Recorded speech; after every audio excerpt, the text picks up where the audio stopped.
The story of the Israel-Iran conflict begins with an irony. The two nations were once not enemies, but discreet allies.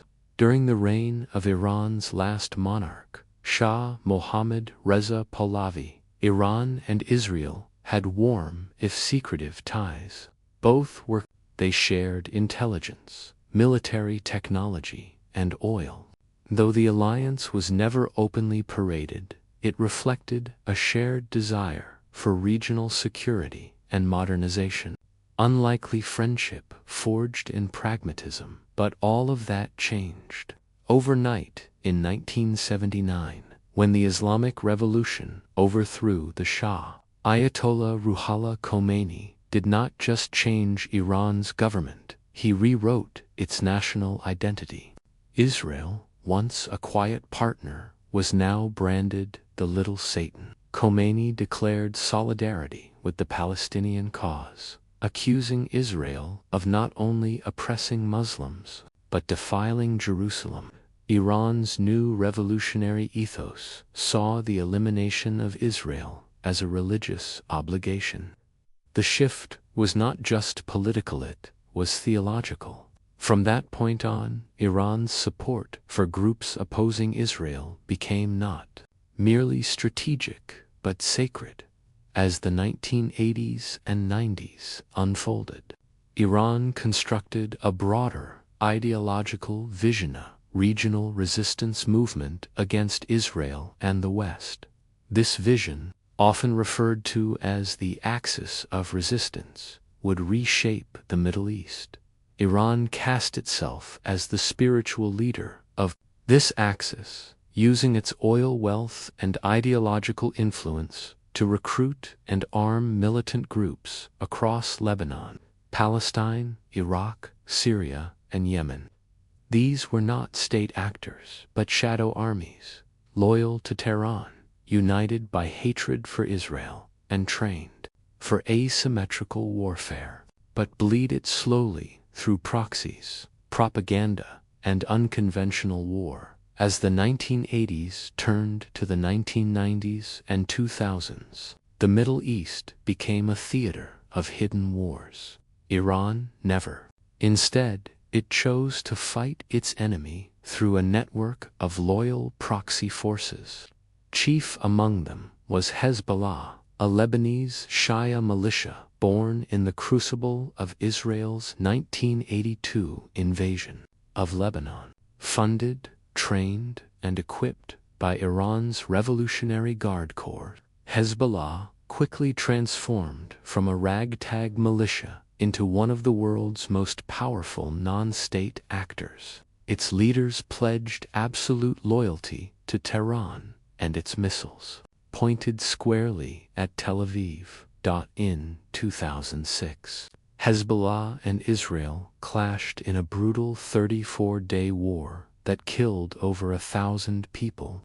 Hezbollah's ability to withstand the Israeli onslaught and even claim symbolic victory, Iran's reputation across the Muslim world.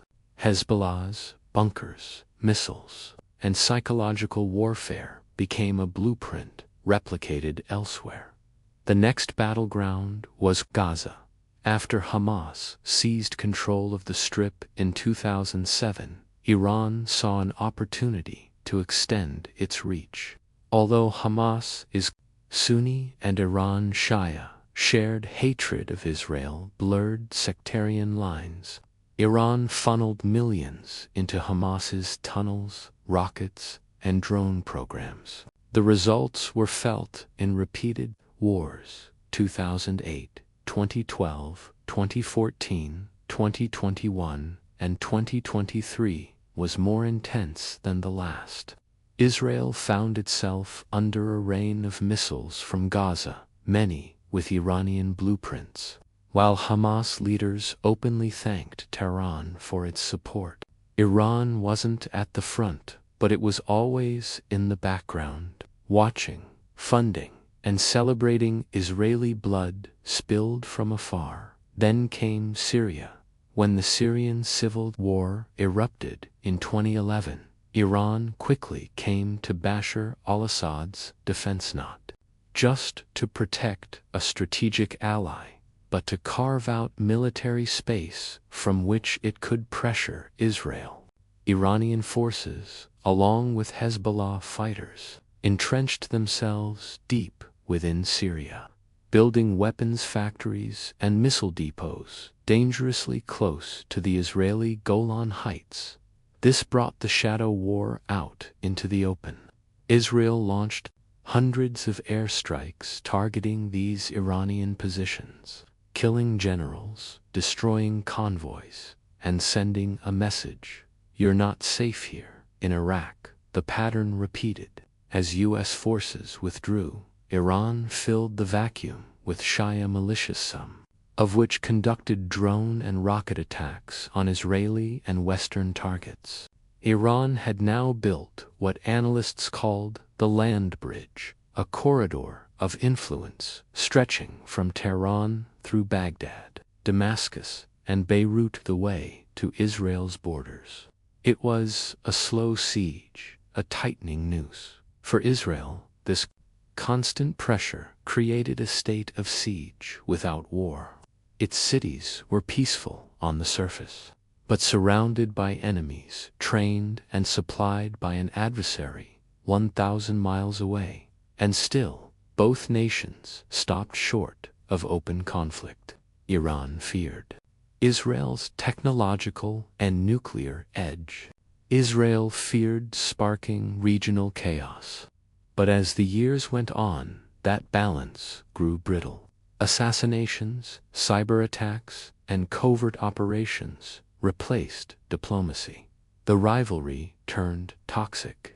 And in 2025, that fragile wall between proxy and direct warfare finally collapsed. By 2023, the chess game between Israel and Iran had turned into a series of explosive gambits.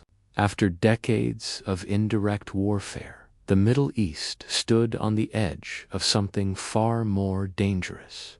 The Gaza War of October 2023 was the match that lit the fuse.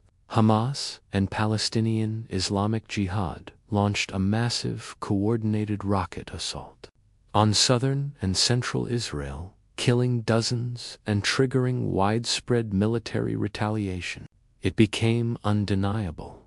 Iran was no longer just sponsoring resistance, it was orchestrating it. Israel's response was swift and brutal. Airstrikes lit up the skies over Gaza, but they also targeted Iranian assets in Syria and even Iraq. Behind the scenes, Mossad stepped up its covert campaign inside Iran, sabotaging centrifuges, assassinating nuclear scientists, and unleashing sophisticated cyberattacks that caused massive blackouts in Tehran. These were not deniable operations anymore. Iran knew who was behind them, and the world did too. Then came the spring of 2024, a turning point no one could ignore. In April, for the first time, Iran launched long-range missiles and suicide drones from Syria and Iraq directly into Israeli airspace. Although most were intercepted, a few struck civilian areas in Haifa and Ashkelon, killing and injuring civilians. Israel retaliated not just against the proxies, but against Iranian territory itself, hitting missile launchers in western Iran, cyber units in Kermanshah, and Revolutionary Guard bases. The red line had been crossed. Suddenly, decades of shadow wars gave way to something raw, public, and irreversible. Iran and Israel were now locked in open, direct confrontation. And still, the world hesitated, hoping the cycle of tit-for-tat would burn out. It didn't. It escalated. The final spark came in June 2025, a moment that will be remembered as the day the Middle East changed forever. Israel launched Operation Rising Lion, a preemptive and overwhelming military strike against Iran's nuclear infrastructure. In less than 72 hours, Israeli F-35s, bunker-buster bombs, and cyber teams disabled key nuclear sites in Natanz, Isfahan, Fordo, and Arak. But this wasn't just about stopping uranium enrichment. The operation was far more aggressive than anyone anticipated. Within hours, it fired waves of ballistic missiles toward Israeli cities, including Tel Aviv and Haifa. Hundreds were injured. Apartment buildings crumbled. Sirens became the new normal. Missile war. Iran also struck U.S. air bases in Qatar and Bahrain, prompting fears of an even larger escalation. The Pentagon activated missile defense systems across the Gulf, while American warships in the Persian Gulf intercepted drones and cruise missiles aimed at oil infrastructure. Global oil prices surged, financial markets trembled, and airlines suspended operations across the region. Israel wasn't finished. It bombed nuclear research centers, weapons factories, radar stations, and IRGC leadership bunkers in Tabriz, Shiraz, and Qom. Each strike was strategic, brutal, and deeply symbolic. Iran's regime was being dismantled in real time, and its people were paying the price. Civilian casualties in Iran surged past 400 dead and thousands injured, according to local hospitals. Some in Tehran began protesting, blaming not just Israel but their own government for provoking this catastrophe. Meanwhile, Israel itself wasn't immune. Hezbollah opened a second front from Lebanon, launching more than 2,000 rockets in just 72 hours. Air raid sirens screamed across the north. The Israeli government evacuated 300,000 residents from the border. For a moment, it felt like a war for survival on both sides. International reaction was swift but fragmented. The United Nations called for an immediate ceasefire. Russia and China accused Israel of war crimes. The United States urged restraint, but quietly supplied Israel with bunker busters and missile interceptors. Arab nations were caught in a moral quagmire. Some privately celebrated the blow to Iran's power. Others condemned Israel for pushing the region toward collapse. This wasn't just war anymore, it was a regional meltdown. And the terrifying truth, it had only just begun. As the dust settles over burning cities and missile-cratered landscapes, the world begins to grasp the sheer gravity of the war between Israel and Iran.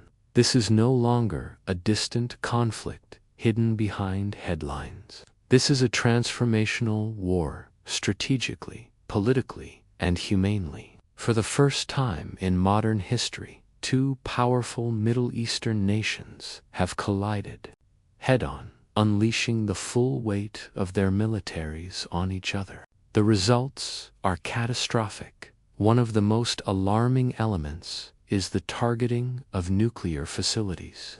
Israel's strikes on Natanz, Isfahan, and Fordo were not only meant to halt Iran's nuclear ambitions, they risked a potential radiological nightmare. Though designed as precision strikes, any breach of radioactive containment could endanger millions across Iran and neighboring states.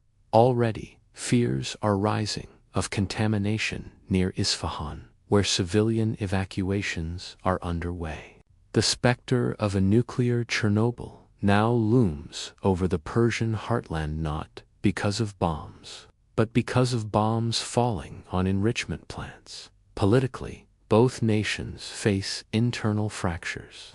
In Israel, Prime Minister Reuben Calderon has been hailed as both a hero and a reckless gambler. His supporters see Operation Rising Lion as a masterstroke of national defense. Critics accuse him of risking a lout regional war. Mass protests in Tel Aviv are rising, some demanding peace, others demanding that Iran's regime be brought down entirely. Meanwhile, in Iran, the damage is far worse. Supreme Leader Ayatollah Khamenei's grip is weakening, with over 400 civilians dead and critical infrastructure destroyed. Even devout loyalists are questioning the cost of his decades-long hostility toward Israel. Riots have broken out in Shiraz, and whispers of revolution echo in Tehran's universities globally. The war is redrawing alliances. The U.S. is walking a razor's edge, publicly calling for de-escalation, while privately supplying weapons and intelligence to Israel. NATO allies are divided. China is calling for sanctions against Israel, and Russia is reportedly boosting Iranian defenses in a bid to regain influence in the region. The Arab world is fractured. The Gulf states, long wary of Iran's expansionism, have stayed silent or quietly supported Israel's strikes, while others, like Iraq and Syria, erupt in anti-Israel protests, demanding Arab solidarity. But above all, it is the human cost that bleeds through the fog of war. Entire neighborhoods in Iran's western provinces have been reduced to rubble. Power grids are failing. Children sleep in hallways to avoid shrapnel. Meanwhile, in Israel, bomb shelters are the new bedrooms, and school playgrounds sit deserted. Both peoples, two proud, ancient civilizations, suffering for decisions made by men in suits and uniforms. Over 3,000 Iranians and hundreds of Israelis have been wounded. Dozens of families are grieving on both sides, and the world watches, silent, knowing that one more missile, one miscalculation, could ignite something that consumes them all. As diplomats scramble and armies reload, one truth remains: no one knows what happens next. The Israel-Iran war has entered a foggy, unstable phase where the future could pivot in several terrifying directions or toward a fragile peace. Geneva, Doha, and even Istanbul have become hubs of feverish diplomatic activity. Bacchanal talks are underway between Israeli and Iranian negotiators, often mediated by Swiss and Qatari envoys. But trust is non-existent. Iran demands a halt to Israeli airstrikes before sitting at any real negotiating table. Israel, meanwhile, insists Iran must dismantle missile bases and freeze all uranium enrichment before any ceasefire can be considered. The scenarios ahead are chilling. The worst case, total regional war. Hezbollah could unleash its full arsenal from Lebanon, drawing Israel into another front. The Houthis in Yemen, already armed with Iranian drones, might strike Saudi Arabia or the UAE in solidarity. Iraqi militias could attack U.S. troops again, pushing America deeper into the fray. Syria could collapse into another proxy bloodbath. In such a scenario, the Middle East would not be a region at war, it would be a war zone, consuming a region. Another possibility is regime collapse in Iran. The Ayatollah's power base is eroding.